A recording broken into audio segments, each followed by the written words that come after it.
રખડતા ઢોરને કારણે વધુ એક નિર્દોષનો ભોગ લેવાઈ ગયો છે।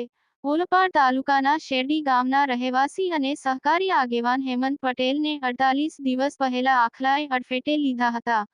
સુરત બાદ મુંબઈ સુધી તેમની સારવાર કરવામાં આવી હતી, પરંતુ ગઈકાલે રાત્રે તેમનું નિધન થઈ ગયું। હેમંત પટેલના નિધનને લઈ સહકારી આલમમાં શોકનો માહોલ ફેલાઈ ગયો છે। સુરત જિલ્લામાં દિવસે દિવસે રખડતા ડુક્કરોનો ત્રાસ પુષ્કળ પ્રમાણમાં વધી રહ્યો છે અને આ રખડતા ઢોર એન ડુક્કરનો ભોગ નિર્દોષ લોકો બની રહ્યા છે। ઓલપાડ તાલુકાના શેરડી ગામના રહેવાસી અને સહકારી આગેવાન તેમજ કામરેજ સુગર મિલના ઉપપ્રમુખ હેમંત પટેલ 1.5 મહિના પહેલા ઘરેથી કોઈક કામ અર્થે જઈ રહ્યા હતા, દરમિયાન એક આખલાએ તેમને અડફેટે લીધા હતા। આ અકસ્માતમાં તેઓ ગંભીર રીતે ઈજાગ્રસ્ત થયા હતા અને માથાના ભાગે ઈજા થવાના કારણે તેમને બ્રેન હેમરેજ થયું હતું। છેલ્લા 48 દિવસથી તેમની સારવાર ચાલી રહી હતી, જો કે તબિયતમાં કોઈ સુધાર નહીં આવતા પરિવારના સભ્યો તેમને સારવાર અર્થે મુંબઈ પણ લઈ ગયા હતા અને મુંબઈથી ઘરે આવ્યાના બીજે દિવસે જ તેમનું નિધન થઈ ગયું હતું। પ્રશાસનની લાપરવાહી અને રખડતા ઢોરને કારણે પરિવાર પર જાણે અચાનક આભ ફાટ્યું હોય તેવી પરિસ્થિતિ સર્જાઈ હતી। ઘટનાને લઈ સુરત જિલ્લાના સહકારી આલમ શોકમગ્ન બન્યો હતો।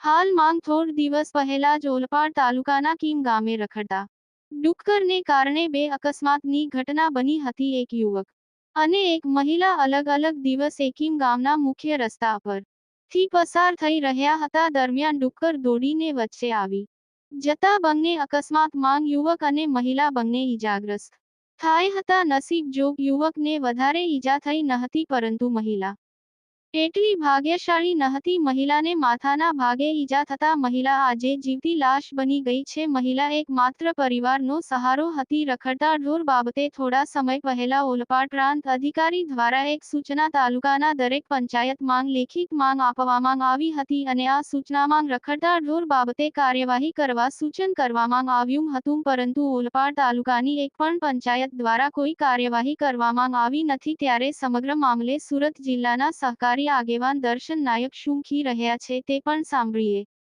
રિપોર્ટર જગદીશ ભરવાડ, ન્યૂઝ 14 ઓલપાડ। નયનભાઈ, ઘટના બની એવી કે રસ્તે જતા ભાઈ જતા હતા અને ત્યાં પેલા આખલાએ ટક્કર માથું મારતા રસ્તે પડી ગયા, પછી માથામાં ઈજા થઈ ત્યાં મોટું હેમરેજ થઈ ગયું અને સુરતની ટાપી હોસ્પિટલમાં એમને સારવાર હેઠળ લઈ ગયા। ત્યાં એમની 38 દિવસ ત્યાં સારવાર થઈ, પછી રજા આપી, પછી અમે પાછા એને બોમ્બે લઈ ગયા। બોમ્બેમાં 8 દિવસ રાખ્યા અને પછી ત્યાંથી ઘરે લાવ્યા અને એમનું નિધન થયું।